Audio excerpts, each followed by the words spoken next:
nightmares, the incidents that repeat themselves every night. You go to sleep, you got enemies waking you up that are dead, people knocking on your door that are dead, and it's vivid. People asking you questions like why, and you're like waking up thinking, what the fuck? So now I can kill him. So then I've stabbed him about 12, 14 times. He knew he should have threw that phone away. He knew that phone would have linked me to him. He knew I would have been nicked. He knows that. Anyone would. There was a little commotion, and then he ended up with 2 compound fractures where both of his shin bones popped out of his shins. He shot me and then shot me and then shot me and then walked over to me and shot me twice in the face. So I was smoking crack, taking ease, drinking and sniffing with my mum at the age of 13 years of age. I used to bug up my cars, I used to bug up my houses, and I used to video everything. I said, take one more fucking step towards me and you'll see how real this fucking thing is, you cheeky cunt. I wanted to be an armed robber from 9 years of age. From the day you walk in there, because I'd watched Scum and things like that, I sort of worked out what I got to do. And where I weren't a shook member, I was always game to fight. So for me, fighting was just an escape. Because I only went football for ag and violence. I never went football for football. So people that know me know I wasn't a football fan. I just come for ag. Yeah, even my friends, some of my friends have been shot, some of my friends have been stabbed, and some of my friends have been beaten up. But that's because they broke the rules. So I smashed his teeth in. Do you know what I mean? I said, speed the fucking car up. He put his foot down, I just threw him out of the car. Opened the doors. As I've opened the doors, boom! And it was like a white flash. Bang, he's hit me with it again. You just fucking hit me with that. Bang, he's hit me with it again. And that's why a lot of people turn to drink and drugs, because they can't handle the demons. And the demons are what used to push me towards more badness.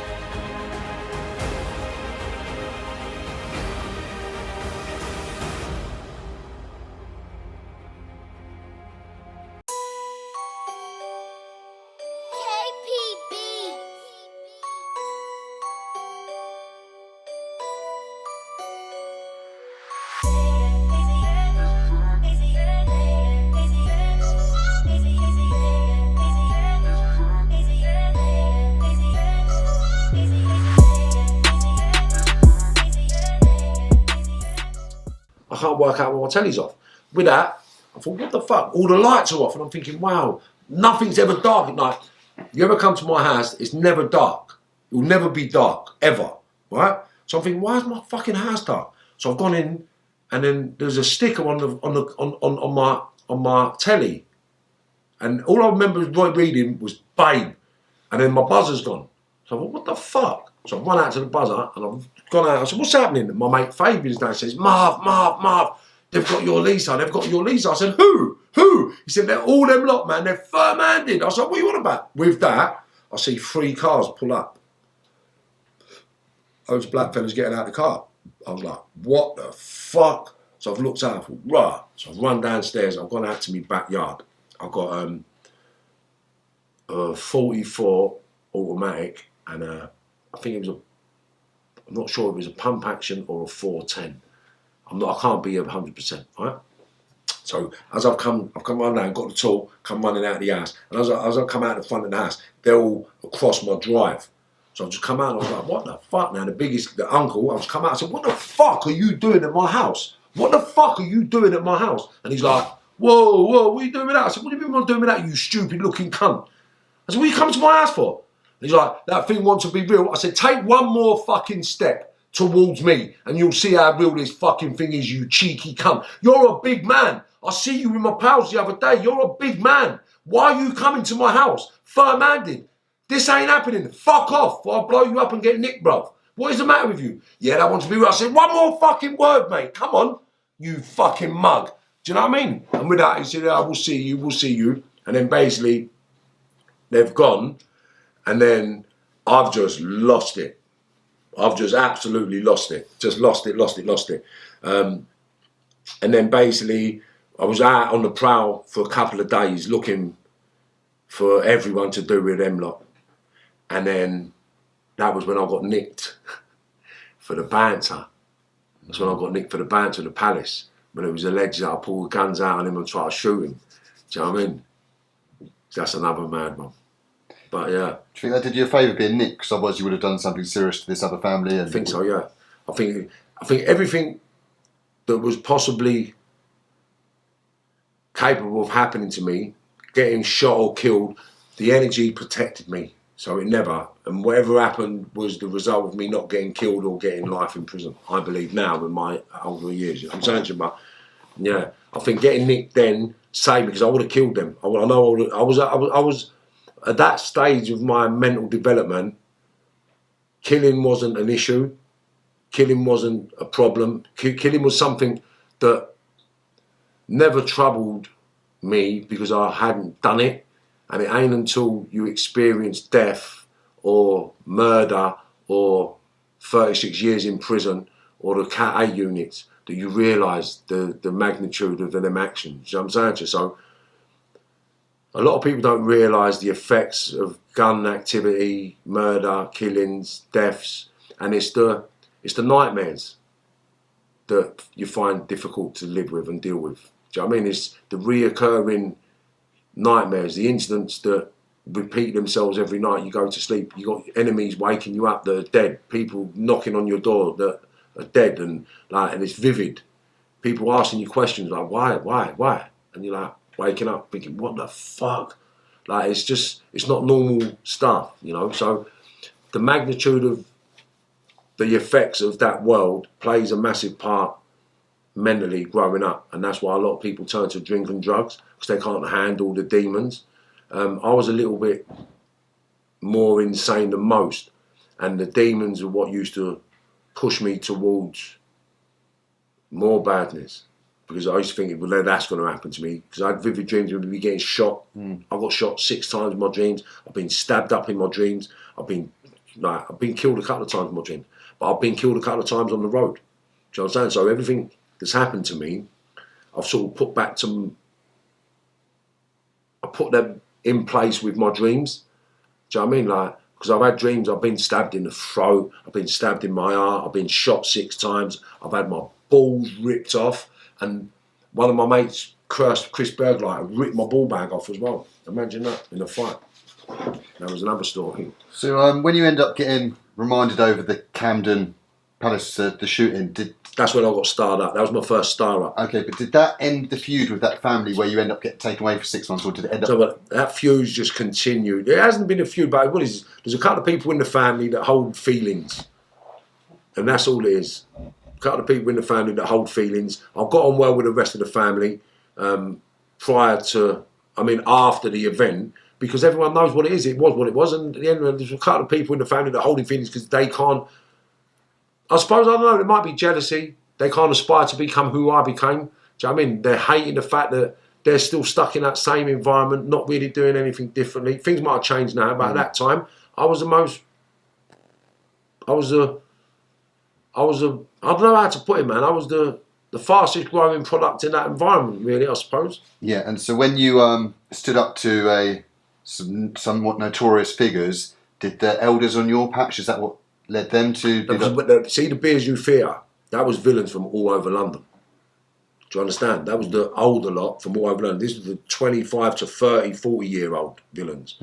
So when they see me put it on this guy, and this guy's family have got a reputation of being hard nuts and dangerous. Do you understand? So when they see that, they thought, who the fuck is this kid? And then it escalated after that, and then the shooting, and then Camden Palace. Not Camden Palace, and then Ministry. The Ministry of Sound. So it's like from that, into the Essex boys, into the armed robbers, into the cartels. It's just never-ending growth. It's not stopped. Do you know what I'm saying, John? Yeah, so at that point there, did you get sort of taken into any of the serious older firms and stuff like this, start working with them? I was always my own firm. I was always on my own. Always on my own. I've never been part of anyone's firm. I amalgamated with people to achieve a goal, but I was never part of anyone's firm. Never. The only firm I was part of was the Untouchables, and I pulled away from the Untouchables in, I think it was 1985 or 1986. I'm not sure, but a young man got killed over a fag, and it was just too many people. Someone said one wrong thing. Geezer got killed, and I thought, what's the point in that? My mate got manslaughtered, and I thought, what's the point in going to prison for nothing? Like, why are you lot doing this? Like we got into this to make money. You lot are doing it just to beat people up. So I said, allow that, man. I'm out of it. But then they all became drug dealer robbers. So they robbed all drug dealers, and the rest of their soul. The main culprits are dead now. I mean, my main pals are dead now. So you ended up going up to talk about the Ministry of Sound there. What happened at the Ministry of Sound? Can you talk about that at all? Yeah, well, basically, I've still got to confirm, but I've been told. So, I was a wayward character of proportionate expectations and visions of grandeur. So when I was 19, 20 years of age, I thought I was the biggest, baddest villain on the planet. And I was robbing vans and doing all sorts of madness. And the Ministry of Sound was the place where I got introduced to by a guy called Lenny Sanderford and Linville Williams. Now, I'll mention them both because there's only certain people in my life that have contributed to me becoming the person I became. Now, the reason why I mention Lenny and Linville is because I don't believe that they were grooming me, because they're two people that never took anything from me, ever, and they're the only two people prior to me moving to Spain that ever gave me anything for nothing. So imagine this, right? 18 years of age, 19 years of age, I didn't have to pay for cocaine. I didn't have to pay for ecstasy. I didn't have to pay to go in no nightclubs. Nothing.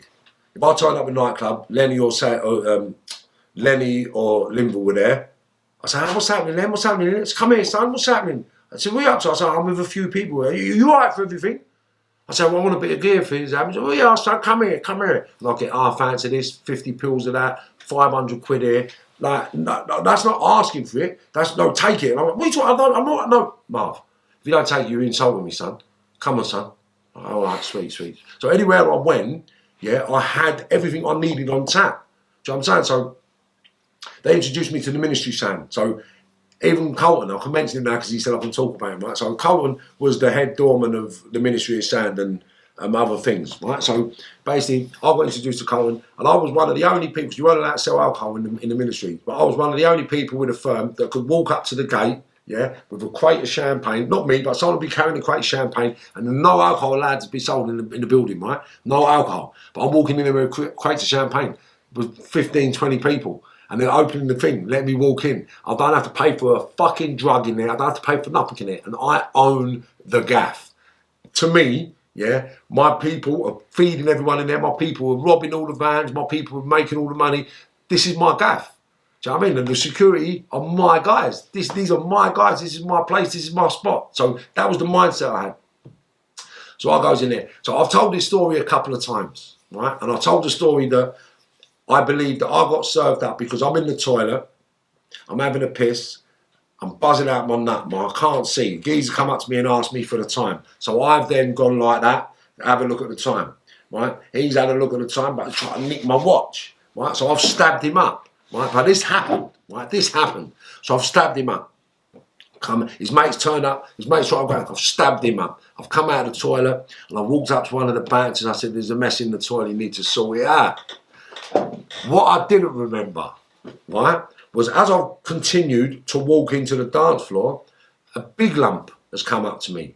One of the security lot told me about, I can't remember the argument, but I remember the incident. So, come up to me, started talking to me about something. I said, mate, what are you talking about? Because in my head, the governors, Colton, you work for them. You work for the governors, mate. Don't talk to me like I'm Joe Public. Go and speak to your governor. And this geezer's trying to get a bit, I don't know what happened, but he's tried to put his hands on Marv, innit? And you can't put your hands on me. So he's been plunged, right? He got plunged in the gut. Don't reveal the name. So that name's a notorious figure that you'll see revealed on Marvin's channel, Marvin Herbert, in due course. Okay, all right, lovely. Because I only found out about who it was today, but when you hear about this, you're going to think, wow. Anyway, so this guy had been plunged up, and he's got the scar to prove it, because I got told today that he's got the scar to prove it, and he crawled out the back door of the ministry after I plunged him up, right? So I've gone back to the dance floor after doing the geezer in the gym, in the toilet, and then the geezer on the way back to the dance floor. What I didn't know, the geezer on the way back to the dance floor worked for Colton. So when Colton and them lot have heard that I've done someone off one of the firm. He's gone nuts. So he's called me out, chopped me with the axe, and then it's just kicked off. Do you know what I mean? But so it didn't make sense to me. So didn't even matter the boys in the toilet. It was literally, that was one of his firm on the way back, and then... Yeah, and that's why it kicked off. And Carlton didn't mess about at them times, did he? Tell me what happened. No. So basically, I walked down. Now, I'm in the dance floor, and I've got a message that Carlton and them not want to see me. So I'm like, for what? Tell them to come in here, mate. I ain't a bouncer. Tell them to come in here. Because I had that pretentious mindset. So everyone worked for my pals. Everything was doing for my pals, right? So I said, get them to come in here. And then Fitzroy is one of the chaps who's Linny and Linville's pal, right? He's like family, Fitzroy. So he's come, he's like, Marv, they need you out here. So because he's one of the chaps, I thought, sweet, not a problem. So I've walked out. As I walked down, I've opened the doors. As I've opened the doors, boom. And it was like a white flash. And I was like, did you just hit me then? And he went, looked all shifty, and I've looked at his hand and I just see an axe. And I was like, did you just fucking hit me with that? Bang, he's hit me with it again. And I was like, fuck, they're gonna kill me. So I've steamed into Colton and it's kicked off, and then a couple of other people there is kicking off. So I remember I had a can of gas, I had a blade, I had a Derringer 2-shot, I had a spring-loaded Kosh. So they're all here. So I'm trying to pull the tool out, and bang, one got chopped out my hand, the other one got kicked out my hand, and I'm just fighting. Every couple of minutes, I'm trying to get a new tool out, And then, real quickly, pause you. We've heard this confirmed by Carlton. In Carlton's own word, he was like a fucking magician. Every time I knocked something out of his hand, he pulled something else out. I didn't know where it's coming from. Well, that's a soundbite you can put on, because we'll ask him to record that, so you can put that recording up. That's what I'm saying. So I don't need to tell the stories. Everyone will tell the stories for us. I'm pulling tools out, and basically it went to the point where I believe that they got so tired they had to look for an exit. You know what I mean? Because I was wild. Like he said today, your eyes were black. Your eyes were black. You weren't even you, mate. You weren't you. And we was trying to calm you down. Because I remember them telling me, calm down. I'm like, fucking calm down. You just chopped me with a fucking axe, you cunt. And you just fucking stabbed me. And what the fuck? And I'm thinking, you cunt. Calm down. Like, what the fuck? Because I remember them telling me calm down, but that just made me go mad. So I'm thinking, how the fuck can you chop me in my head? How the fuck can you stab me? How the fuck can you hit me with a bat and a fucking tool and expect me not to want to fight? What do you mean, calm down? Fuck, calm down. And it just kept on and on and on. And every time they're trying to get me to calm down, they were trying to catch their breath. So what they've done, they all bear hugged me and put me in the thing so I couldn't move, and then run me through the club, and then just threw me out the back door and shut the back door and bolted it all out, shut the front door, bolted it all out, and just shut everything, so it was all bolted, so you couldn't get in or out of the ministry. And I went round once to have a scene, and I realised I want to get people nicked, so I went on, got dressed up. No, I never. A guy was driving past, just flagged me, said, Marv, give me a lift home. So I've gone home, had a quick change. I got me 410 because I was famous for the fire. I used to love the 410. So I had the 410 and the revolver. So I've got the 410 and the revolver. I run back down to the car and the geezer had gone. So then I had to go to the hospital, get stitched up, and that's when I met Junior McDonough. Junior come out with a pump action, and that's when we went on the rampage for a couple of days looking for Colton and everyone. Do you know what I mean? And did you hold that? Did you say it was Fitzroy that came and got you from the dance floor? Did you hold him responsible at that I tried to shoot him. I tried to shoot Fitzroy. Yeah, I tried to shoot Fitzroy in dungeons. Was he ready-eyeing you, or did he know what was going on? I believed at that time that he ready-eyed me. I didn't realise they just said to him, I'll go and speak, go and get Marv, go and do this. I didn't know they used him to get me there, do you know what I'm saying? But he weren't aware that I was going to get done, because him and his cousin got done a little bit themselves. A couple of them, they were standing right there when it all kicked off, do you know what I mean? And he was shocked. And then when I tried to shoot him, like, my pal jumped in front of the gun and said, Marv, what are you doing? And they grabbed me, bear hugged me. And I was like, what the fuck? And he was like, Marv, he's with us, man. He's family. Like, he wouldn't do that. He wouldn't do it. And then it just sort of calmed down. And then I got nicked for the armed robbery. And that's what saved me from pursuing all them lot. And then everything went pear-shaped with all that little lot anyway, because of what happened in Raquel's in Essex. Do you know what I mean? So everything went pear-shaped. The Essex boys ended up getting under investigation. They all ended up getting killed in the car. Do you know what I mean? And that was, the geezer I stabbed up had a lot to do with that Raquel, which is going to come out later. So Marvin, you said after the Ministry of Sound sort of madness, you ended up getting remanded over a robbery case, was it? We were supposed to go and have a look at saying, can we come up to get me? I couldn't really be bothered because I was fucked. And he's convinced me to go and have a look. We ain't doing nothing, come, we need to do it. So I said, alright, fuck it. Got up, went up there, walking up the road to get into the motor to drive up to Watford. And I thought, you know what, I can't be bothered to. I was going to grab this cunt here. The van pulled up and I just went to work. And with hindsight now, I'm quite glad because I was kind of obsessed with Colton and them lot. And I was travelling way too heavy every day, tools, guns and weapons every weekend. So it was a blessing getting the nick in, I believe, with hindsight, because I got a relatively short sentence for the crimes. At the time, security bans was getting anything between 5 years and 15 years. But I suppose it was my mitigating circumstances and my age that got me to 5. But that was the introduction to the deepest, darkest depths of the world that I was going into. Crazy. That's when I started seeing people for what they really were, villains for what they really represented, goals and sort of targets that people set for themselves. I mean, I always knew I wanted a lot more. Always knew I'd do better or be bigger than everyone I was ever around, so that's all I ever tried to do. So you ended up getting a 5, and where did you get sent initially? Started in Scrubs, the little London jails, Scrubs 10 Brixton, and then I went a High Point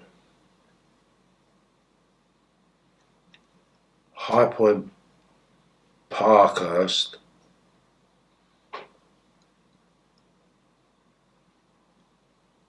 Calderley, 10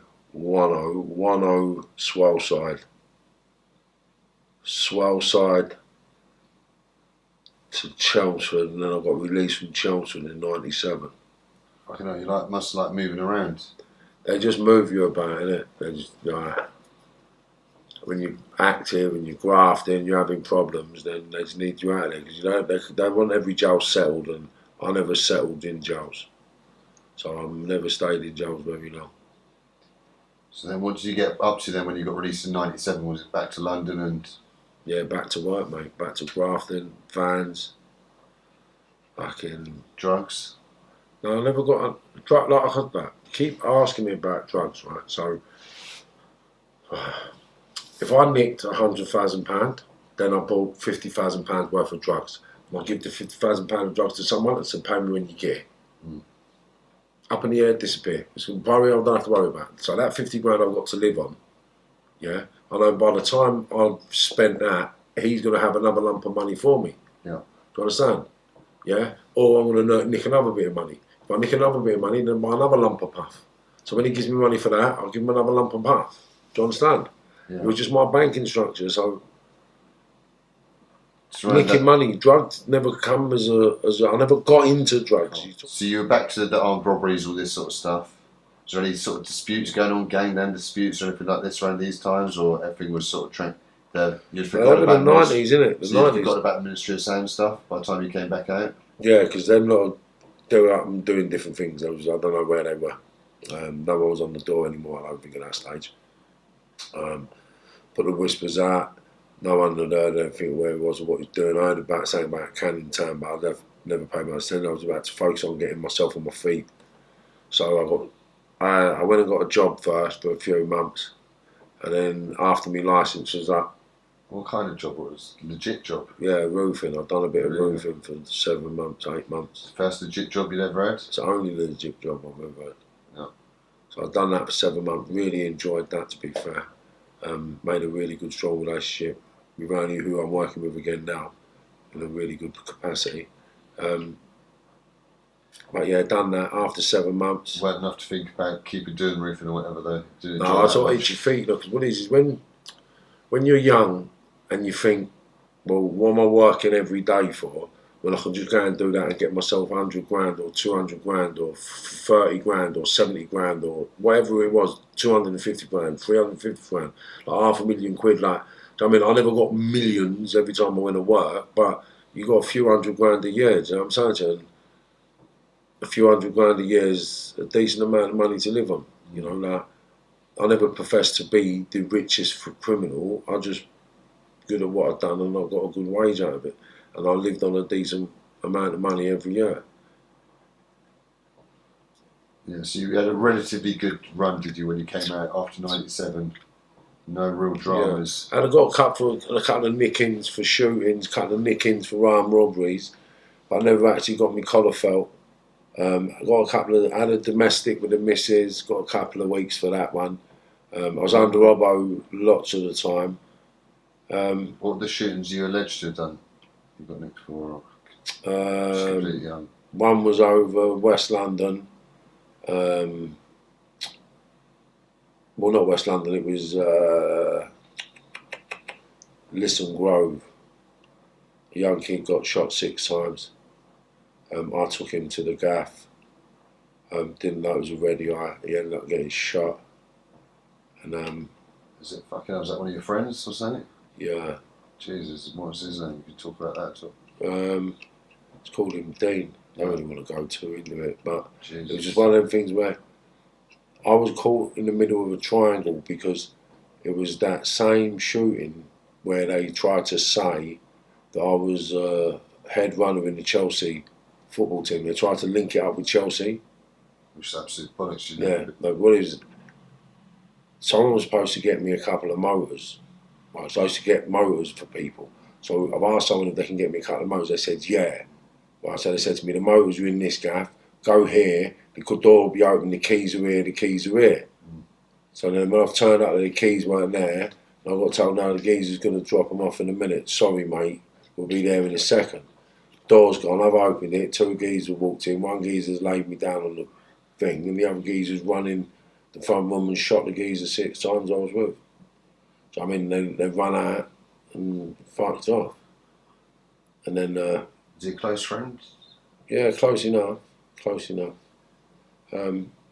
But the situation was what it was, and it sort of escalated a little bit after that. There was a couple more shootings. A couple of people got killed. We all ended up getting nicked again. It was just a little cycle of bollocks that was manifested down to somebody else lying, cheating, and not being as honest as possible, really. Do you know what I mean? And it's just that life. Just shit happens. And then everyone's got to live with the fallout. Do you know what I mean? And I've lost good friends in that game. You know, even in that situation, no one in that situation was my enemy. Do you know what I mean? But everybody just ended up falling out because of other people and people choosing sides. But I haven't had no enemies. Do you know what I mean? I never done anything to anybody. People put themselves in the situation, and the consequences was far greater than I could prevent. Yeah. And I'm not the bad guy for that. They might hold me in resentment for it, but... Do you know what the reasons were behind him getting shot, or did you rather not say? No, I don't know. It wasn't a thing... He never got killed, but it was...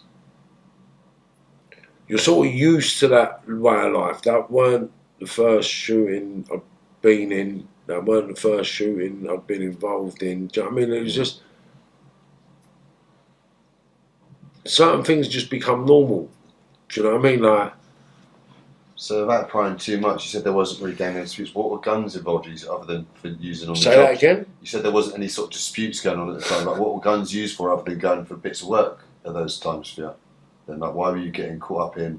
All right, for argument's sake, right? A few of my mates go over Chelsea and say, we're going for a drink. And I say, Chelsea? All right, yeah, sweet.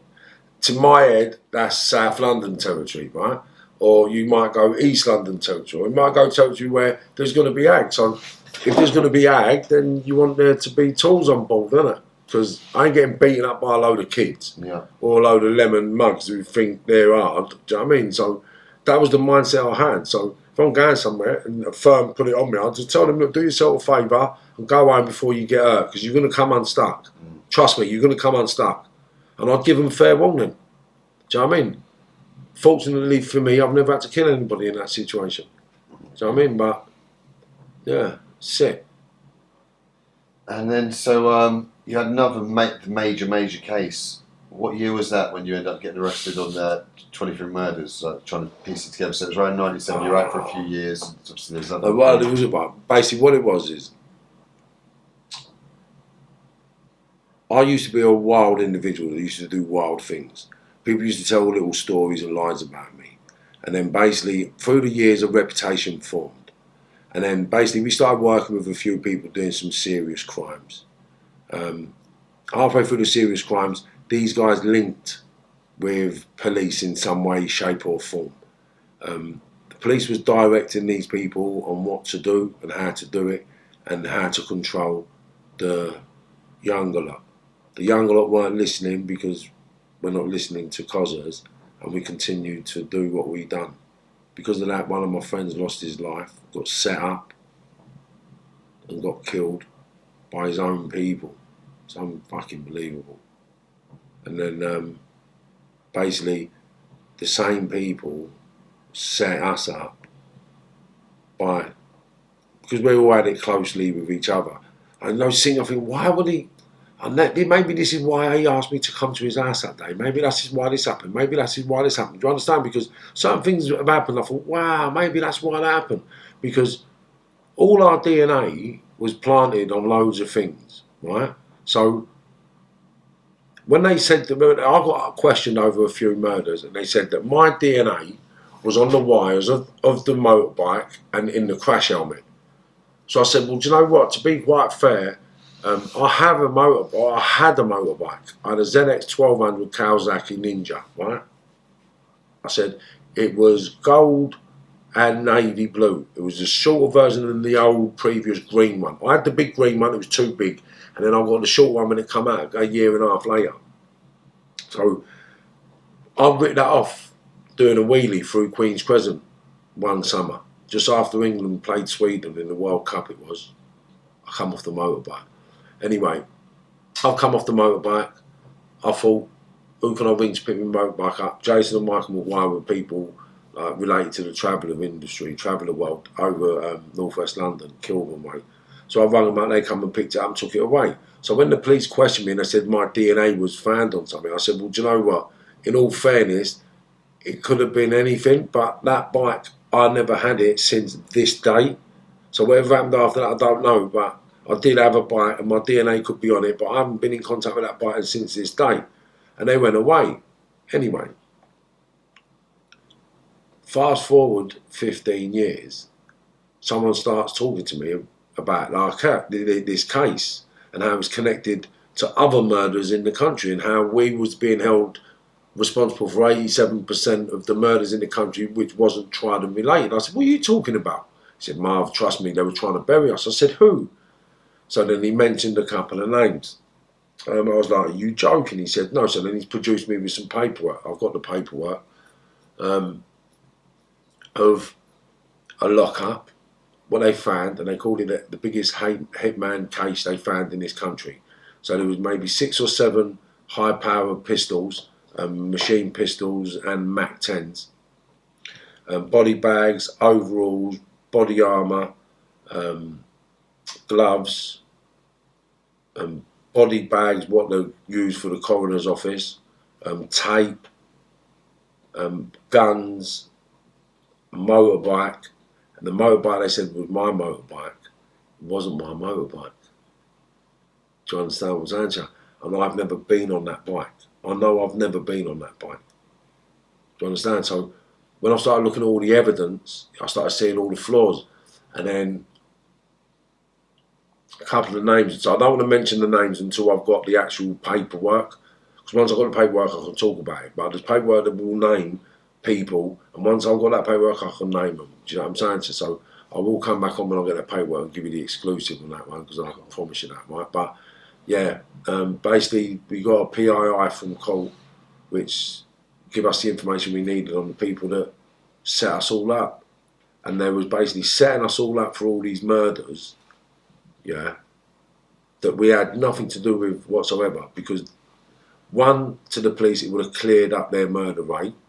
Do you know what I mean?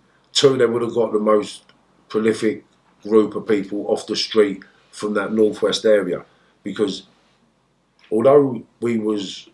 And you said these police were working with your elders, and your elders probably thought maybe... Not my elders, they weren't. All the elders of this environment. And so they probably thought you were getting a bit powerful, 2 birds with 1 stone, get rid of you, and then obviously the police can get all their cases solved at the same time. Everyone's a winner. Basically, yeah.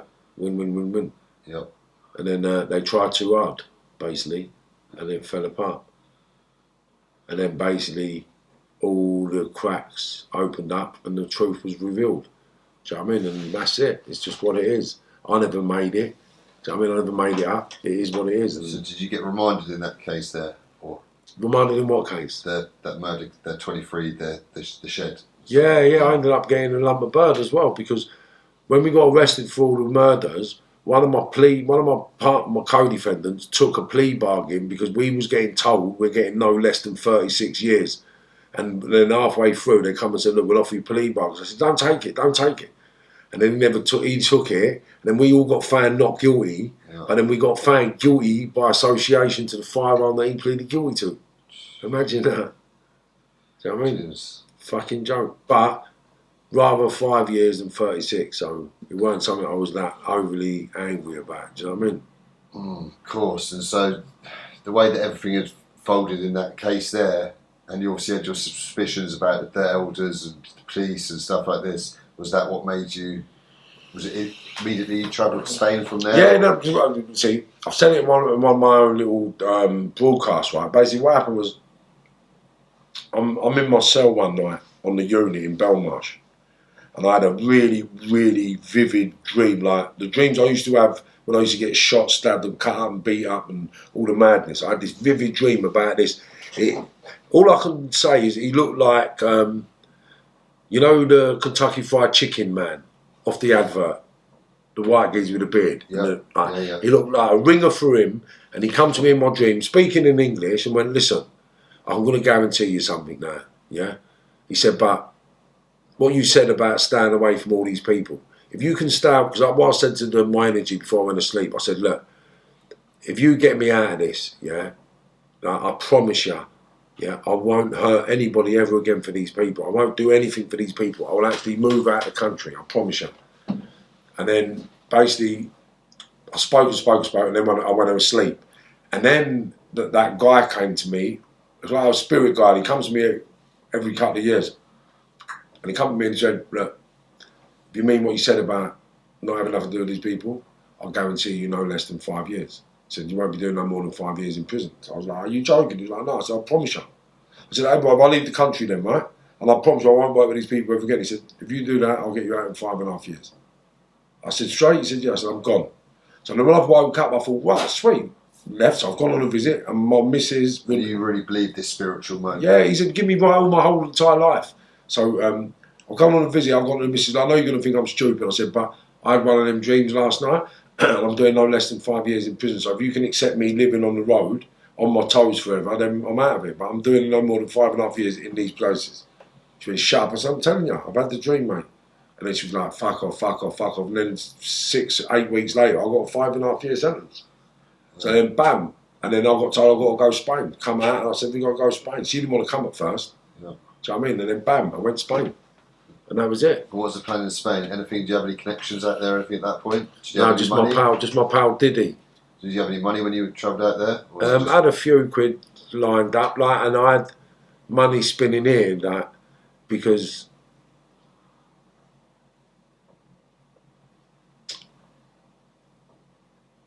I sort of plugged someone into a network and added value to what they were doing, and I took a commission for that. Okay. But it was illegal. Okay. Do you know what I mean? So you get a little wage out of that?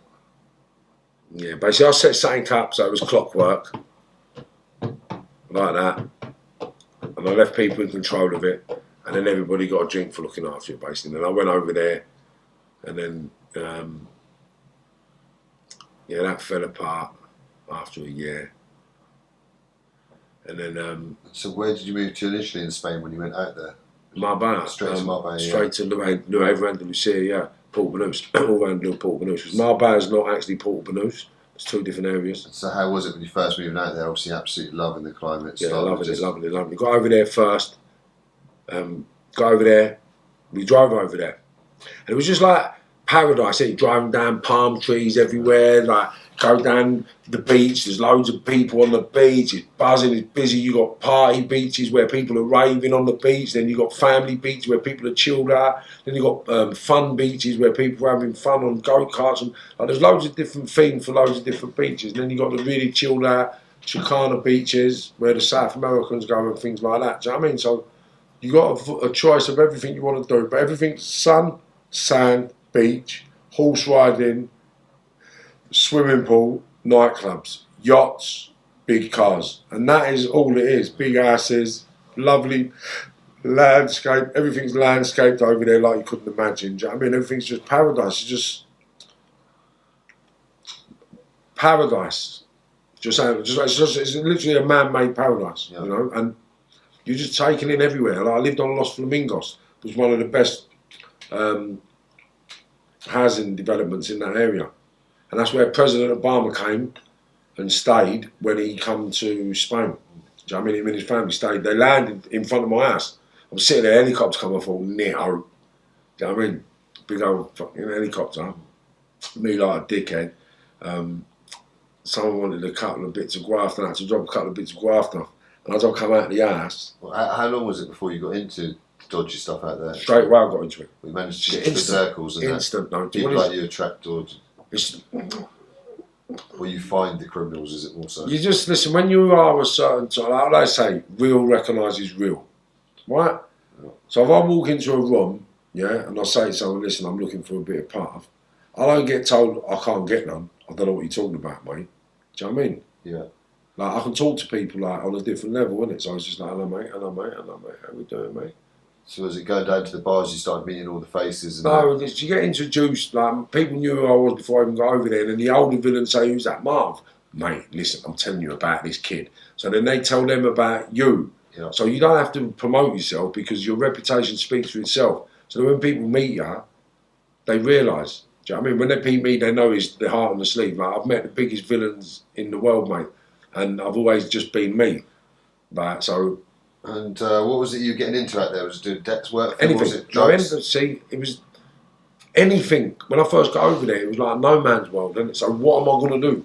Yeah. What's available? Drugs, what's available? Everything's available. Yeah. Do you know what I mean? The only thing, well, obviously, because I'm a robber, I went over there and I started looking at doing a couple of jewellers, a couple of the vans, because they had the security vans that deliver the money, but they're not that secure. But they are armed up. So I thought, right, who would I do a bit of work over here with? How would I do it? How would I get about? Who would I get my cars from? And then people. But the funny thing with the Spanish is they're all connected to Old Bill somewhere. Do you know what I mean? So they all talk. Do you know what I mean? And once they have a few drinks, they're not safe. And because they've got a different rule of conduct over there, they all speak to the police differently how they speak to police in England. Do you know what I mean? Yeah. Like they all respect their police, so they don't really keep their mouth shut. Yeah, I've got a few friends in Spain and they're petrified of the Guardia Civil. Petrified of them. Massive respect for them they've got. Yeah. That's the thing you're facing over there. So everyone over there who gets nicked just tells the police everything they need to know. And so then you decided the armed robbery thing wasn't the way to go down there. Way forward down there, you're going to get nicked. So then it was parcels. So then I got a few parcels sent home. Lined a few people up. So who you were working with initially? Who were your first? I'm not going to tell you anything like that. Not people with contact Moroccans. Were you working with? Was it Puff sending back or? Well, yeah. Yeah. Yeah. Did you get into the Moroccans straight away? Managed to get a link? You've got, haven't you? They're all the Puff, you nutcunts. Yeah. So I mean, the Moroccans and the Dutch you've got to work with no matter what. So I mean, if you're in the Puff game, and then the South Americans for the bugle or the sniff. So I mean, everyone else is just grafting like you. Yeah. But I came into contact with everybody you needed to, and had my fair bit of conflict, had a couple of hairy situations, you know, and then. So did you have to sort of prove yourself out there again? Like you got to prove yourself anywhere. Similar, same thing, yeah. So your reputation didn't precede you that much. Let me explain something to you, right? Now, when you go into a foreign territory, right, and you're getting smoke blown up your ass by people from a different country, the people that's blowing smoke up your ass are only blowing smoke up your ass so they look good. But the people you go and sit in front of, they need to know who you really are, innit? So you get tested. Yeah. Do you know what I mean? And to see if you're really this guy. So I stood up all the tests. Do you know what I mean? Like, I had a couple of situations.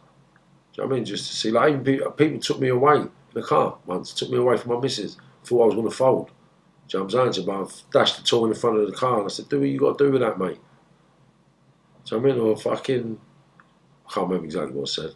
But I spat at one of them, jumped out of the car, drove around with the other one. I said, you got a bunch of mugs, mate, take me back to my missus, you fucking cheeky cunt, do you know what I mean? Yeah, so you've obviously passed all the tests with flying colours out there, you're doing a bit of graft at the same time, and then when did you start doing some debts and stuff for other firms, when obviously your reputation had built so much? See, it wasn't debt, I hate when people just do it like that, it wasn't debts for other firms. What happened is a mate of mine had come and say, Marv, do you know someone called such and such? And I'd say, as it happens, I do. I say, can you do me a favour, mate? Could you have a word with him for me, please? And I say, do you know what, mate? I will. And it was just basically that simple. Marv, do you know, mate, I don't know him, but I know he knows one of my pals. I'll speak to one of my pals for you. Well, and naturally you get a commission or something out of this. Like, I didn't want nothing. I never earned money out of all that stuff. So I never earned any money unless I'd done something, son. I never took a penny off anybody. So I've heard before you said you might freelance, you weren't connected to one thing. Which I never had a boss, so I could work with anybody. Simple. So if you've got a problem with him, that's your problem, mate. Don't ask me to do anything for you. So if I've got a problem with someone and I need something done to them, I can pay you to do something. You're fucking mad, mate. No, do it for yourself. You do your own work and that's it. Yeah. Do it yourself, mate. What do you need me for? I don't come to you when I've got to deal with my problems. Yeah. Do you know what I mean? Like, everything's got to be dealt with in us when you go to that level, isn't it? Otherwise, what the fuck? Mm. So, did you ever get involved in growing cannabis at all while you were out in Spain? Of course I did, yeah. Yeah? Yeah. I think anybody sensible does. It's legal over there, isn't it? Okay. Yeah, you can have up to three plants, which might be more than that. So you only had 3 plants?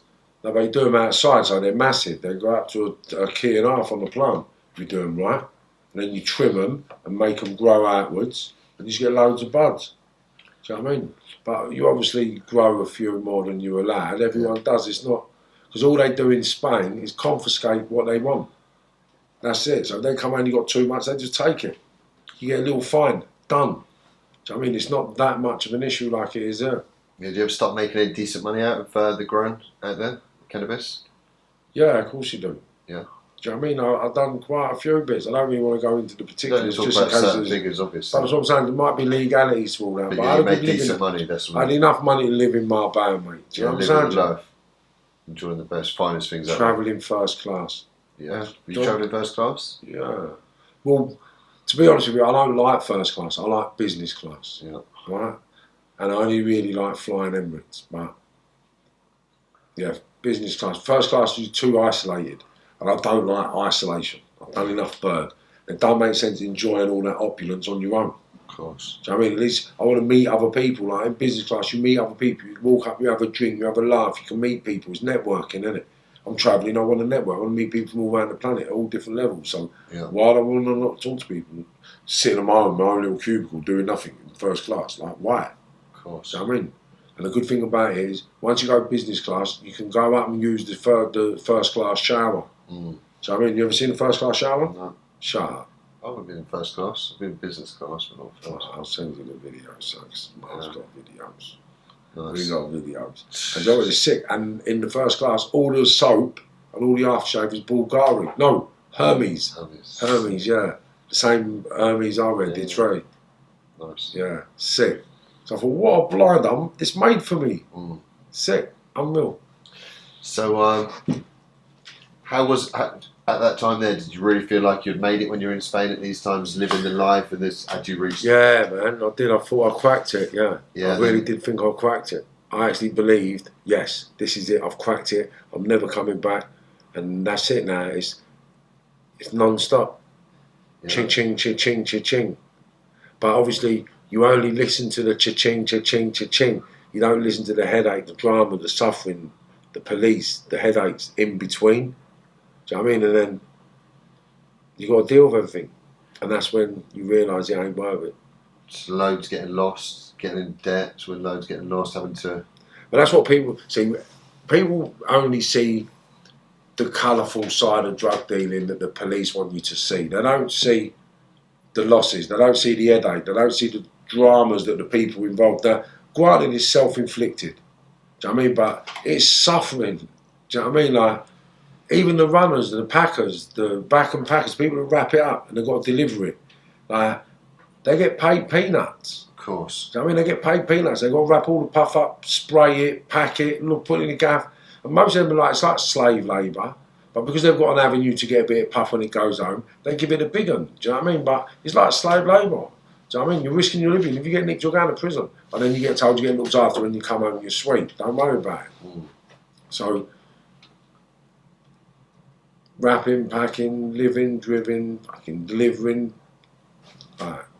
ordering. It's just, So you lose one parcel, right? Then you got to borrow something to get it back, and then hopefully you don't lose nothing out of that to pay that in full.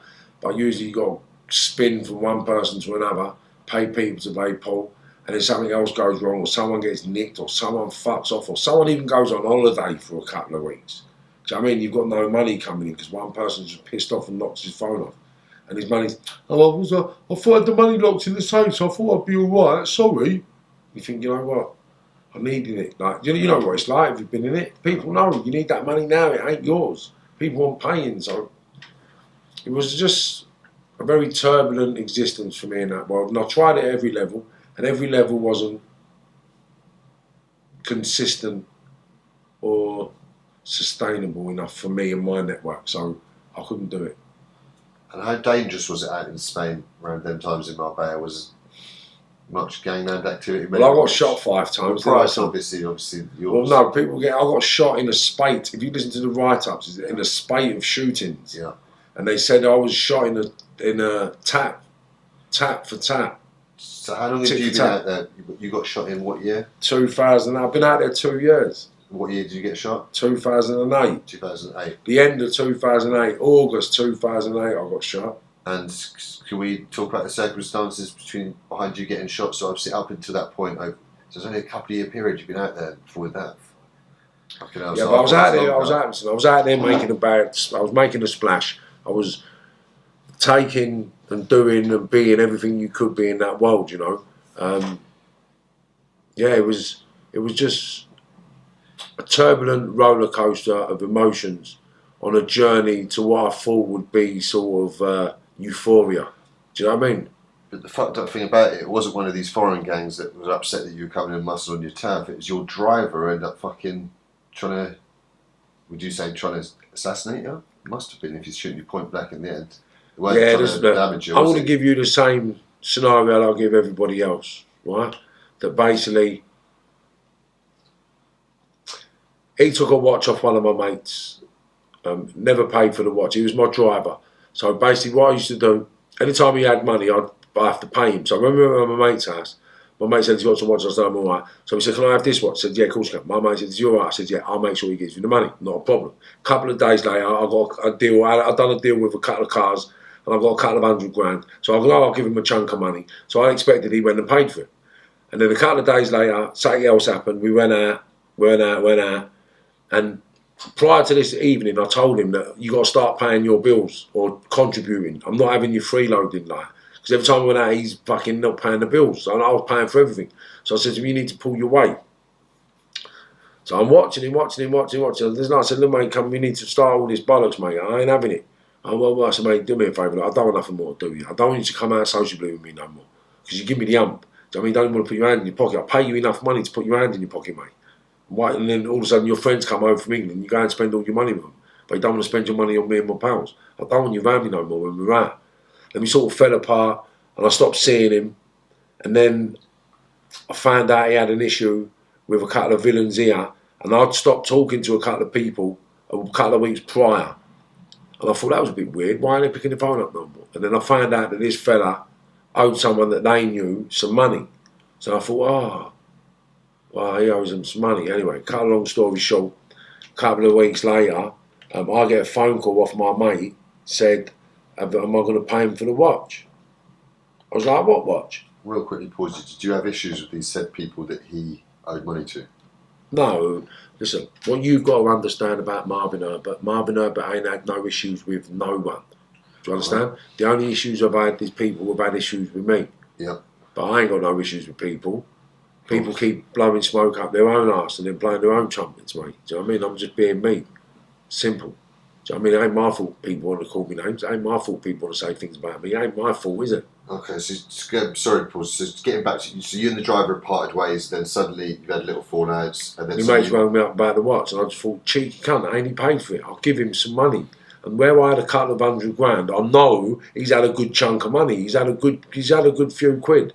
There's no way he would have had anything like $5 grand or 10 grand. He would have had 20, 30, maybe 40 grand. I don't know, but yeah. I'm not a tight cunt when I get money. So if I've got 200 grand in my hand, you're getting a chunk of money. You're not getting silly money, right? So I thought, you cheeky cunt. So I've rung him up. I said, mate, what are you going to do about this watch, you cheeky cunt? He said, what's it got to do with you? I said, what's it got to do with me, you fucking animal? So he took off my mate in his ass, down to me, and you ain't paid him and you've had money. He said, well, I think you're trying to bully me. I hate the roof, you cheeky cunt. Bully you for what? Bully you for a watch you already took. You wearing it on your wrist, you cheeky. Where are you? Where are you? He said, well, I said, where are you? I'm coming to see you now. He said, I'm down the pulse. I said, I'm coming. Where? He said, Solly's. So I said, I'm coming. So I took my gun out, give it to my nephew, said, I'll be back in a minute. Go and punch his fat cunt's head in. Yeah, so you were going to go and beat him up? Yeah, I was going to bash him up. When I turned up, he weren't there. His sidekick, Mark Carpel, was there. He started ranting on. I said, mate, your mate's no value. This is what's happened. This is what he's all about. And this is what needs to happen. He said, I never knew that. I'm sorry. Go down to the gym. I'll bring him down to the mall. I said, no, he's got to come back now. He's going to get tall. He can fucking use it. Simple. When he come back, I didn't think he had a gun. I thought he'd have a blade or a bat. When he pulled the gun out, I said, you better fucking do what you come to do, mate. I ain't running nowhere. And I tried to get to him to get the gun off him. But I think he anticipated that. Shot me in my leg. So honestly, you didn't think he would do something like that to you? Otherwise you would have left, honestly. I didn't think he had the arsehole initially to do it. So when I went towards him to get the gun off him, because I thought if I get close enough, I'll be able to grab him, knock him out. You've done stuff like this before, too? Yeah. Gone out, I've grabbed guns off a couple of people, not loads of people, only twice, but yeah. I've gone to grab it, and he just shot me straight in the leg, and I've hit the deck straight away. Just shattered my leg. I'll show you the picture of that, so you see the picture of that in a minute. So that shattered my leg, put me on the floor, and then I remember saying to him, you better finish your job. I wish I never said that to him, because I think he might have gone after the first shot. But I don't know. Because he shot me, and then shot me, and then shot me, and then walked over to me and shot me twice in the face. So sometimes I really don't know. But I've got other theories as well. Other information I've received, but I would have done that on my platform in due course when I get enough evidence to back up what I think. But yeah, it's just a crazy scenario. But the truth will come out eventually, do you know what I mean? Yes, but I can't believe he was just over that watch. I can't. Do you know what I mean? It's impossible. So once the evidence comes in, all will be revealed on your channel, Marvin Herbert YouTube channel, in due course. Yeah. There's no anger attributed to that investigative mindset. It's just, I know, I've always known. Do you know what I mean? But now I might be able to prove it. And publicly. Have you ever had a conversation with the fellow who shot you since an outside I'd love to, or nothing like this? I'd love to. Have you ever tried to get hold of him on the phone or nothing? No, but I moved to near his area and I went to gyms that I know he went to, and he never ever showed up. Do you know what I mean? He's never reached out. I've reached out to him a couple of times on social media since I've got his platform set up, but I ain't had no responses from him. I'm not angry with him because I know the strength of him. he'll still feel inferior to me. Do you understand? Because he will still need a gun to come in my company. That will never change. Do you understand what I mean? Yeah. So he will never feel safe in my company unless he's got a gun. So that's why we'll never meet. Because he will never believe or trust that I'm going to do nothing to him, because he knew me back then. He was with me. He was with me when I went to put it on the Russians. But I never went to put it on the Russians. I always thought I was taking a brothel of a couple of Spanish geezers. And when I turned up, it was like maybe 8 to 12. I can't remember the exact number. Big lumpy Russians. And I went, come on, mate. He went, I ain't getting out of the car. And he stayed in the car when I went to deal with it. Do you know what I mean? And that got dealt with. What you meant? Did they back down or? Yeah. Yeah, basically, yeah. Yeah, I've spoke about this already, so I can tell you. A friend of mine had a couple of villas. He rented one of the villas out to a Russian firm, Russian and Bulgarian firm. And basically they never paid him and they bumped him. And then the place was getting repossessed. So the geezer who owned the building said to me, Marv, could you get him out? Because if you get him out, I can sell it. If I sell it, I'll give you X amount. So I said, well, look, if you want me to get someone out there, you've got to put up 150 grand first, otherwise it ain't going to happen. I think there's going to be a £3 million bust up along the way somewhere. So I said, you've got to pull up at least 150 quid so I can pay people to come and do the graft. Down payment on the work. Yeah, I ain't working for nothing. Got to get materials like any job. Yeah, so he said, yeah, sweet, not a problem. So boom, he's pulled up some of the readies. So I've gone to work, and then basically I've gone in to the house, the Russian bodyguards in there, all the guys in there looking after the guy. And I sort of put it on him. He couldn't speak English properly, but I fried him a little bit, and then he went to leave. And as he left, I see the Oasis name on the back of his t-shirt, which was the firm of villains that owned the brothel in Estepona. And as he's gone out, I've said, fuck to them, like, we got to go down the brothel. So we all went down the brothel, then we waited outside with the security. I've gone in on my own, booted the office door open, gone in, grabbed the owner by the face, slammed him up against the wall, screaming at him that I want the money for my house. I want the money for my house. My house is getting repossessed because of you, you fucking animal. Do you think I'm some sort of a cunt? And I've explained to him that I've just come out of jail. I've come over here to go into my house. I'm getting told by my uncle that it's getting repossessed. Are you fucking stupid? Do you realise who you're playing with? So I've slapped him up a little bit, made him open his safe. Going nuts at him, you cunt. You know, mate, it's not me, it's not me, it's not me. It's my partner, you need to speak to my partner. So then he took me to his partner's house. Under duress. I've called his partner out, told the partner he's got the same thing, grabbed him up, slapped him up a little bit, told him I want my fucking money. Because I was always tooled up, it didn't matter to me. So they was just getting pistol whipped and pistol bucked, you know what I mean? So I said, look, sweet. Not a problem, we'll sort something out. So then this fella said to me, come and let's go. So as we're driving back, he said, listen, my partner's a bastard. He should have said X, Y, Z to you because he's done the thing. He brought these people to the house. I don't want him in my business. He said, what I'll do tomorrow, if you want, he said, I'll give you his half of the business and then we can work the money off. I don't want any problems with you, my brother. I don't want any problems with you. So I was like, yeah? I said, what's the turnover? He said, there's a good couple of $100 a year, mate. So you 5, 10, 15 grand a month. You want a good little wage, man. And I was like, oh, I'll come and speak to you tomorrow. So I went, all right, sweet. So the next day, yeah, I've gone to turn up. As I've turned up,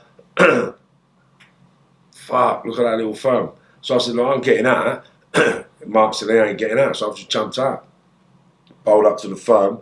I walked up to the geezer who owed me the money. I said, mate, am I getting paid? I said, am I getting my money? Have you got my money? Am I getting paid? What's going on? And he's like, well, and then the Russian's my friend. I was like, mate, am I getting paid? Am I getting paid? Like, what am I here for? Why have you asked me to come here? You asked me to come and speak to you about getting paid, and now there's loads of people here. My friend, we can go the easy way, we can go the hard way. So I've just switched him. I said, mate, I'm going to ask you one fucking question and one question only. Yeah? Am I getting paid? Yes or no? He looked me up and down. I went, you take hashish? I said, yeah, I'll take hashish. He said, then you can get paid. I said, when? He said, tomorrow. And I turned up the next day they had half the money that was owed for the rent. So I said, all right, we'll take it.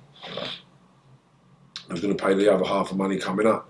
And then basically, I've gone to the geezer with the money and said, right, look, they've paid this, they've paid that, and this is what wages I've got to take out, and this is what I'm taking. He said, no, you can't take nothing out of that. I was like, say that again? I said, you had to give me 150 grand up front, right? You give me about 30 grand, they tell me I can't take this. I said, are you fucking joking? And then that same geezer, I started going around telling everyone that I robbed him. It's like, wow, you haven't even paid me for the job. You've got your house. What the fuck? Do you know what I mean? Anyway, cut a long story short, me and him had a conflict over the last bit of Reddy's. And then I'm shot a couple of days later. So I go to the hospital thinking, oh, what a load of bollocks. Anyway, been shot in the hospital, thinking about what I'm going to do. And so there wasn't, at that point there, was there any thoughts of giving up the life of crime when you were in the hospital bed? But I was just thinking, oh, I've got to get better. Was there vengeance on the main thing in your mind? Yeah. Just chopping his hands and feet off and taking his eyes. That's what I was going to do, stab him in his eyes. In all fairness, I was glad he kept me alive. I'm glad he never finished the job. Do you know what I mean? Didn't seem like it's through lack of trying. Yeah, but listen, he never tried hard enough. And he should have made sure. And that was the mindset I had, and he's going. That's it. He's going. And so when then he went and handed himself in when he knew you'd survived, obviously, and then made big statements and stuff like this, what was your feelings then towards him even more so? You fucking, he's done this to me now. I just thought, you know what, even better for me. Because now we will get repatriated, he'll come back to England, he'll go on probation, and I'll get his address. So I'll know where he is when I want to. That's not a problem for me, because that's not hard. Do you know what I mean? I can do that. I had links in the world then, do you know what I mean, to go and get people's addresses. I can find anyone. As long as they've been on probation or on some sort of licence, I can find them. Do you know what I mean? And that's it. And that's everybody out there. They can get found. It's not hard. As long as you've had a probation order or a licence or even signed on the dole or any benefits, your address is on your file. Do you know what I mean? Like, what do people think? It doesn't take rocket science. And so obviously after you've been shot, there must have been quite a recovery process. Yeah, 2.5 years. But then the recovery progress just helped me grow. I met... what about earning during that point there? Were you earning any money? But that's when I got into the growing. That's when I started getting into the growing. That's what sort of got me through all the bullshit, really. Yeah. Do you know what I'm saying to you? I got into a little firm from Estepona that was doing nice bits. And I had transport and exit. So it made sense adding value to what they had and basically getting them a little bit more money than they could in Spain. And that was it. So I grafted in other countries and nicked a few quid to live on. So that couple of years during the process of recovery, you just had a few bits of thing. It was quite conflict-free other than... There weren't no conflict. I never had any conflict anyway. The only conflict I've had was getting shot. That was it. I made all friends over there. And the conflict that I did have was just business-related, where I wouldn't back down. The fellow who shot, obviously, he went to Spanish jail, did he? For a little while and then come back to England. Yeah, did you not try and find him in the Spanish jail? Or I wanted him when he come out. I'm no good finding him in jail. Yeah. Do you know what I mean? So he gets cut and scratched and beaten over. I wanted to take his hands, take his feet and stab his eyes out. That was my only intention. Yeah. Do you know what I mean? So I was happy waiting for him to go back to where he went to, getting back with the bird he got back with and moving into the house he did. And everything I thought he would do, he done. Yeah. Do you know what I mean? Like, he didn't know that the bird he was with, I had links to from Leighton Buzzard. I had people plugged into his people. I knew he was having a problem when he was on probation with his ex. I knew everything that was going on in his life. I mean, because I was actually still planning on taking his hands and his feet until I actually come back in 2015. That was my only intention with that geezer. Do you know what I mean? And when I come back on the trial, it weren't until after the trial I thought, do you know what? My life, can be so peaceful and calm, or I can go back to prison. Yeah. And after coming out of Strangeways, I just thought, do you know what? It ain't worth a day for me. So I started doing the rehabilitation and retribution work with people and getting in, talking, public speaking, motivating speaking. And I thought I've got a knack to help people. So if I can help him grow into a better person and make him look in the mirror and feel proud of himself rather than pretending he's hard, pretending he's a gangster, pretending he's this and he's that, when really he's just half the man he should be, like I was, So you ended up making an absolute remarkable recovery, physical recovery, and ended up in 2010. You had, is it 2010? 2012 it was. 2012. I had a fight with it. I don't know. When was it? I think 2012, yeah. Yeah, so unbelievable recovery. You told you weren't going to walk again, and ended up somehow having a boxing match. Talk to us about that achievement and what that feeling was. But that was all I ever wanted to do, get back on my feet and be able to have a decent fight. And that's what I knew I couldn't be Marvin Herbert unless I could have a fight. So I have to get back to fighting fitness, and that's what I've done. I got myself back to fighting fitness so I could provide my family with a future no matter what. And that was my only drive and goal into getting back on my feet, making sure I can make a pound note to provide for my family. And around them times there, you said that, I've heard you previously say that Dale Cregan came into your life around them times there and sort of aided you with your recovery. Yeah. Not aiding me with recovery, but just helped me mentally, helped me massively mentally. Like, I learned so much from not just him, his dad, his brothers, his friends, his aunties. Like, and it's just, when people from different worlds, they've got a different principle in life and a different mindset and a different agenda. Like in England, everybody's got this using agenda. So I mean, like if you walk into a cafe and offer anybody a drink, everybody will have a drink. Yeah. Whereas the Irish, you walk into a cafe and offer everybody a drink, they'll be thinking, well, what's he offering us all a drink for? Yeah, I said the Albanians exactly. Like, they don't want to know that. You can't buy them a drink. Yeah, you can walk into a bar, buy a man a drink. You can't do that in Ireland either. It's all the same, It's just like the principles on friendship, the principles on family, like the way they lived and the way they respected what you do and how you done it. Like, now, although they give him bad press, you could live around them for 6 months and you wouldn't think they're at it. Do you know what I mean? Like, so is it purely a personal relationship you had with him, or was it? Yeah, that's what it was. Me, friend and family. That was it. I wasn't in any business with him at all. And you wouldn't, like, even the car. They don't drive the biggest cars. Like they want, like they drive. Their mates drive nice cars, but they're in the basic, simple cars. Like, do you know what I mean? Like, I think when I was, Daniel's not a flashy man. No, I think when I see him, he was driving a Golf and a Hyundai. Was it not a Hyundai? It might have been buying a Hyundai. It sounded like a really weird car. It might have been a Nissan Qashqai or something like that. They're not into the flash motors, and they're just good businessmen that get on with life. That's the perspective I got from them.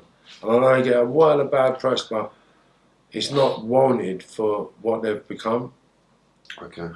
And there was someone else of note, speaking of Peter Fury, who you came into contact with at them times in Spain, didn't you? And you end up becoming a close friend of the Fury family. Yeah, as well. We've all been through our own stuff outside of boxing and in boxing, but yeah, we're all close, pretty close. I remember when Tyson was thin as you like. I remember when Tyson filled out. Do you know what I mean? Like, yeah, I remember when I was young as well, because I remember being around their uncle and their uncle's friends when we were doing stuff. I remember them saying he's going to be the next world champion. And I never believed it. I thought he was too wiry back then when he was a kid. Okay. But I didn't know the intricate skills he had. Yes. I was seeing him from a distance. I thought, he's too wiry, mate. We'll get caught. So, around them times, obviously, you're fully engrossed in all the gangs, like you say, the pinnacle of the criminal world. You're getting, doing deals, sending bits of work here and there, maybe getting involved stuff. Then suddenly something went wrong. One of your relationships ended up taking a bad turn with the fella from Manchester. End up having sort of serious impact on your life at that point. Yeah, that was my financial belly, though. Where did the conflict come from? But why did he think to do this? I don't know. So he's dead now, so I don't know why he felt the need to do what he done. But he owed you a significant amount of money. He decided he was going to try and go about it other ways. You found out that he was trying to get you knocked off, and that's obviously there's no going back from that. I'll correct you there. He weren't in debt with me, basically.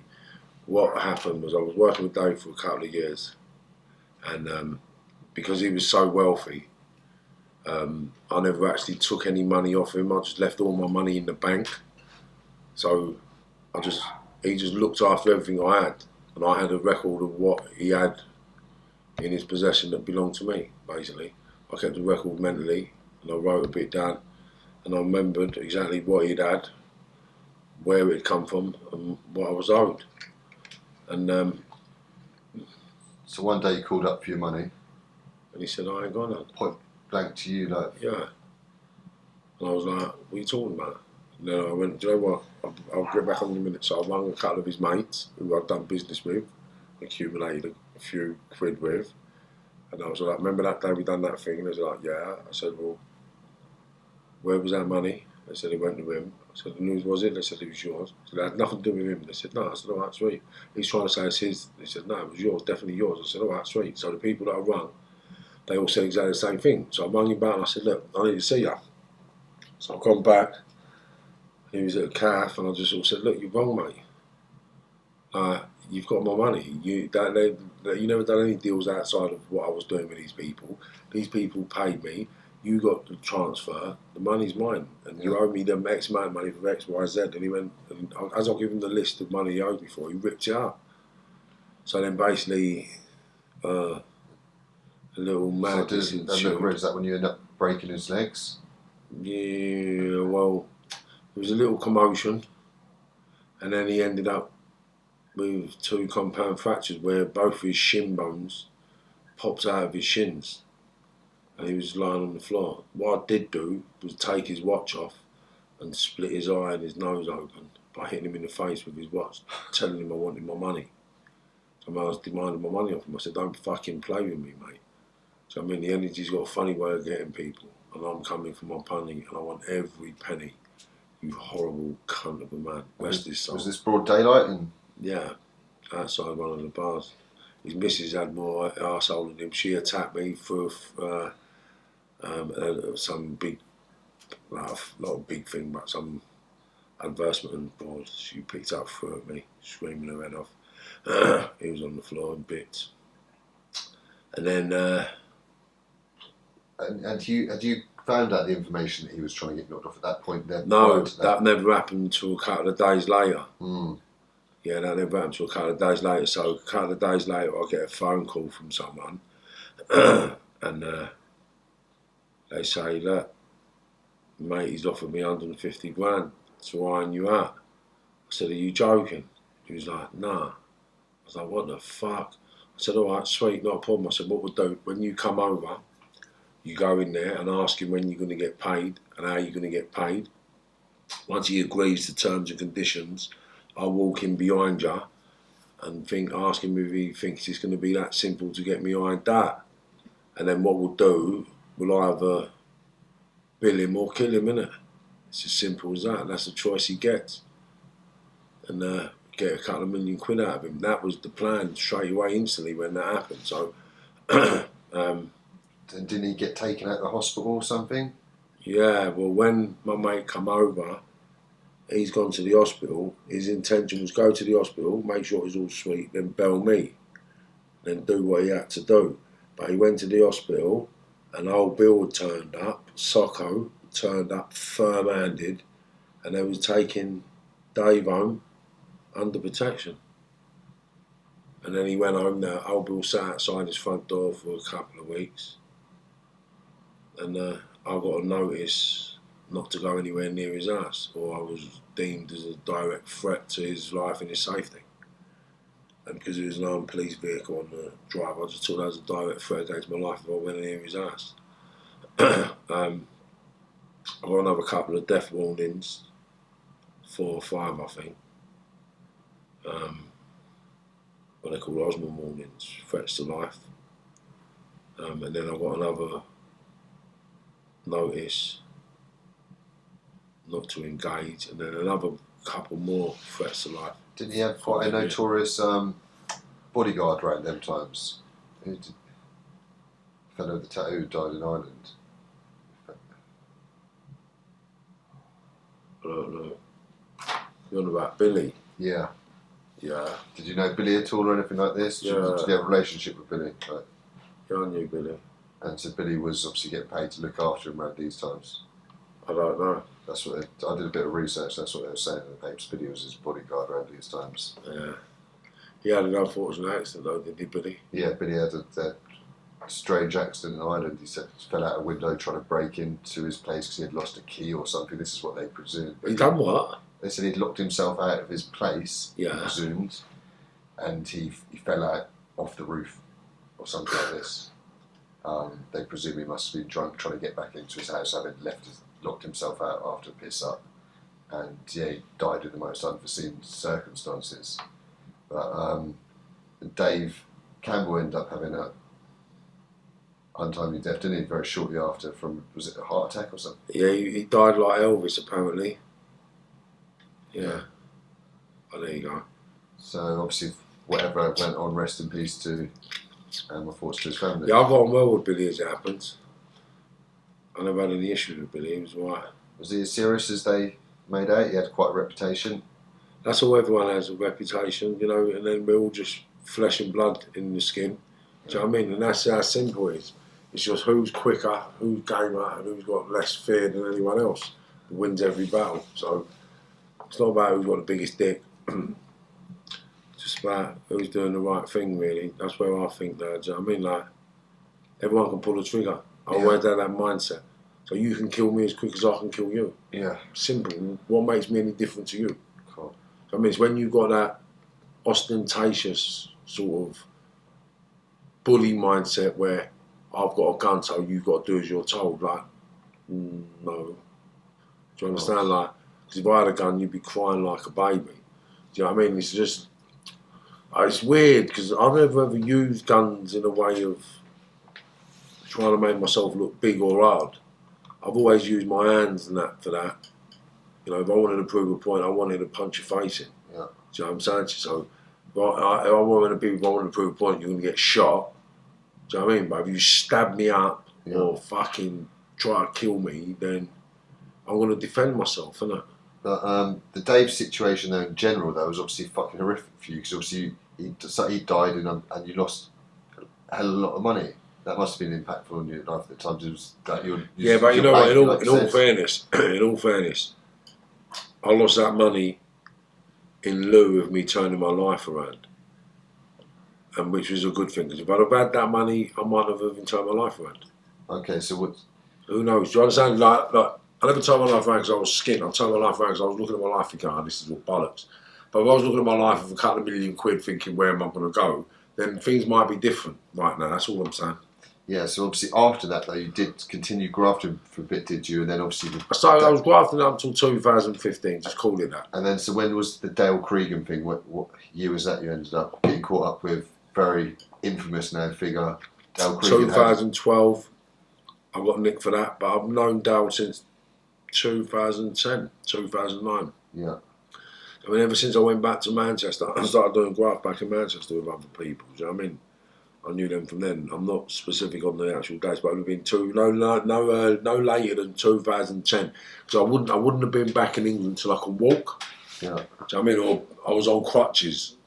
If I was on crutches, it would have been 2009, late 2009. If I weren't on crutches, then it was 2010, 2011. Yeah.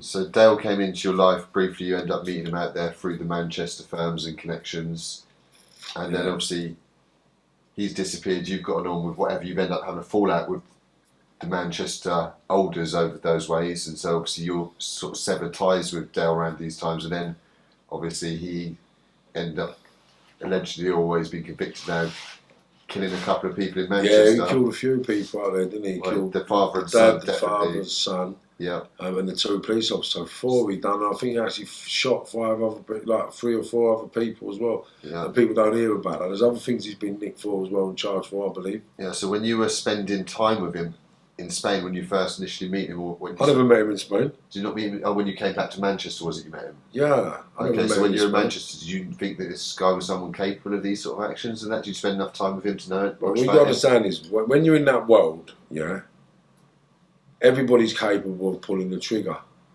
right? What you got to ask yourself is, are they scared of their governor that much? Yeah.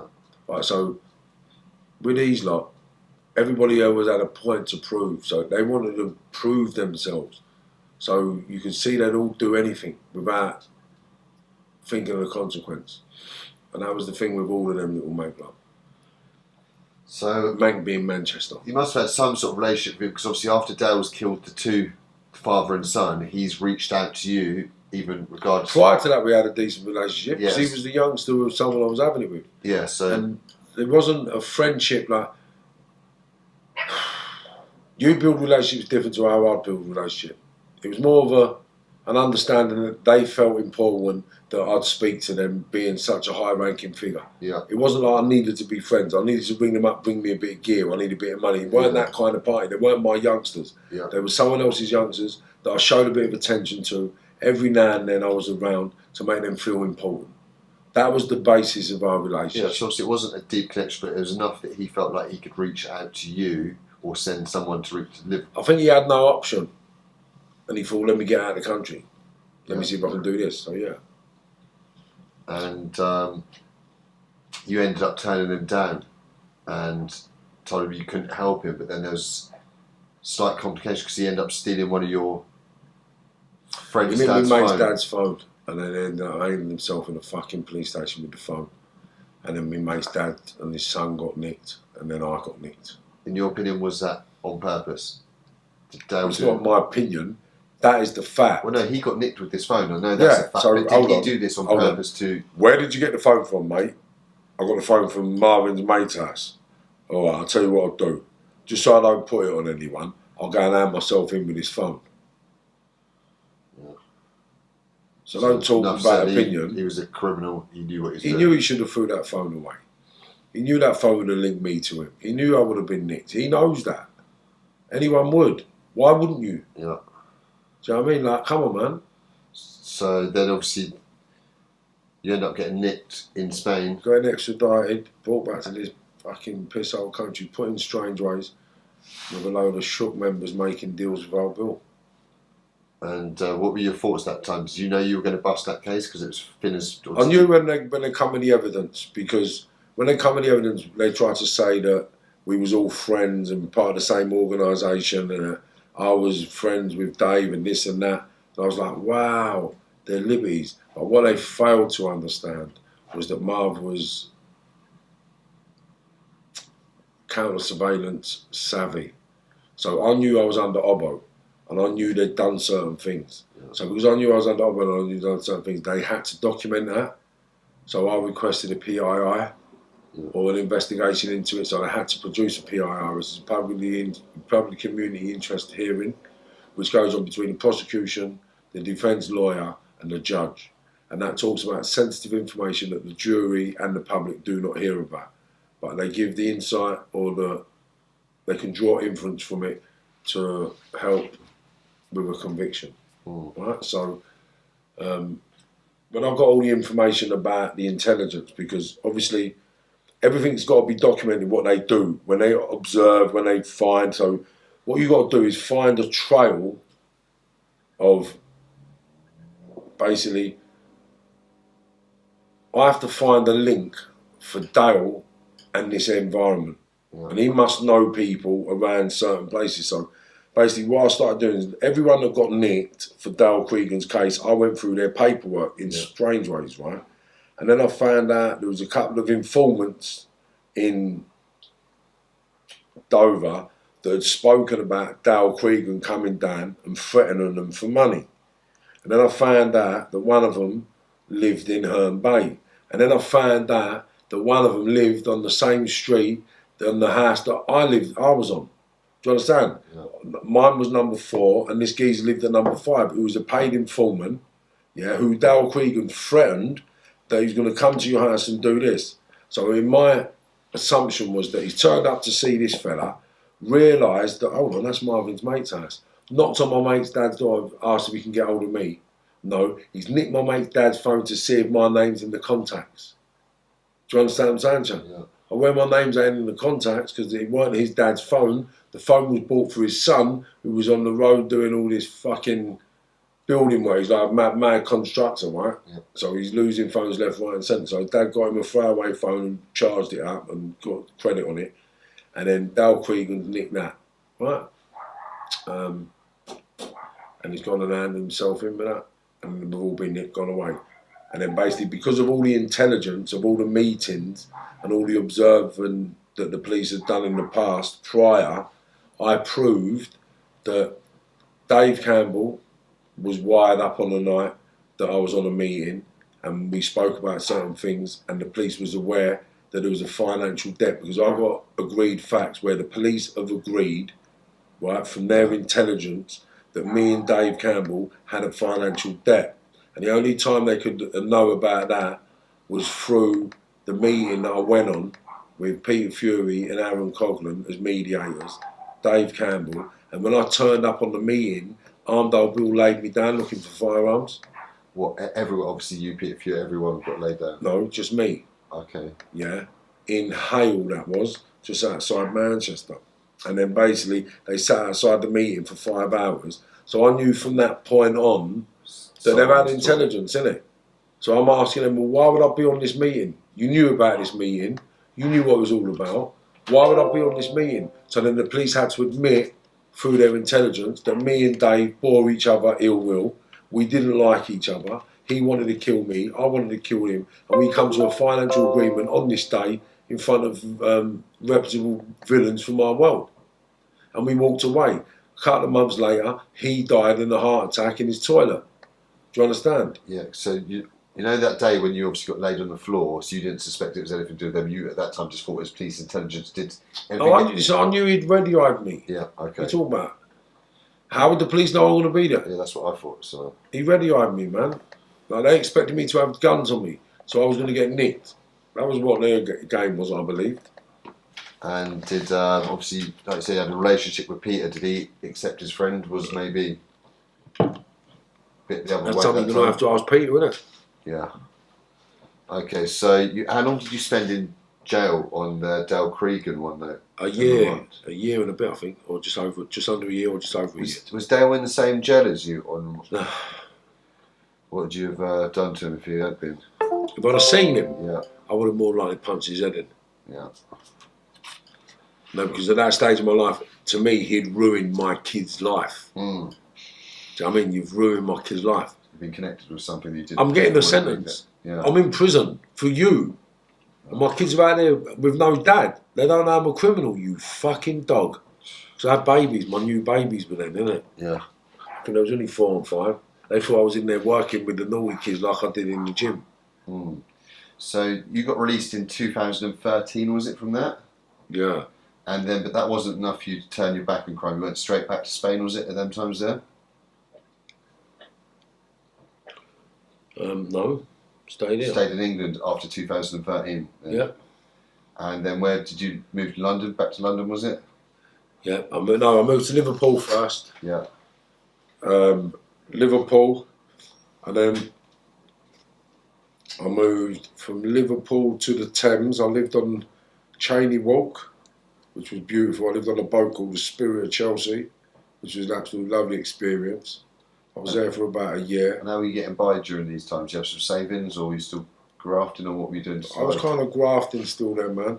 I never give up the grafting until 2015, so yeah, you're still juggling grafting, doing what you do to generate money, innit? So I was just taking care of issues, problems, and looking after things and people, as we've always done. So, like I say, there was a 2-year period. Obviously, prior to this, you've been shot, you've had Osman warnings, you've had everything going on. What was it that made you make that change in 2015 after 30 odd years as a criminal? Well, when you do business in that world, at that period of my life, everybody had encrypted devices. So you never would see the face of the people you were doing business with. And then one kid got into a financial issue, and I actually thought he was taking the piss, and I wanted him out. So I sent people to hurt him. And then I said, before you hurt him, make sure you find out who he is. And I found out it was one of my son's best mates. And so then what was the process from there then? So they're kids, innit? You decided not to get them hurt, or? I thought, what the fuck you doing? These are kids. You're supposed to be helping these lot. How do you put them on the road? And then the pennies just started dropping every day. Like, wow, look, I'm the cause of all the problems. If I weren't doing this, there wouldn't be no issues. There wouldn't be no problem. Why don't we get into business? Why don't I do this? And then it just manifested and it's just turned into what it is today.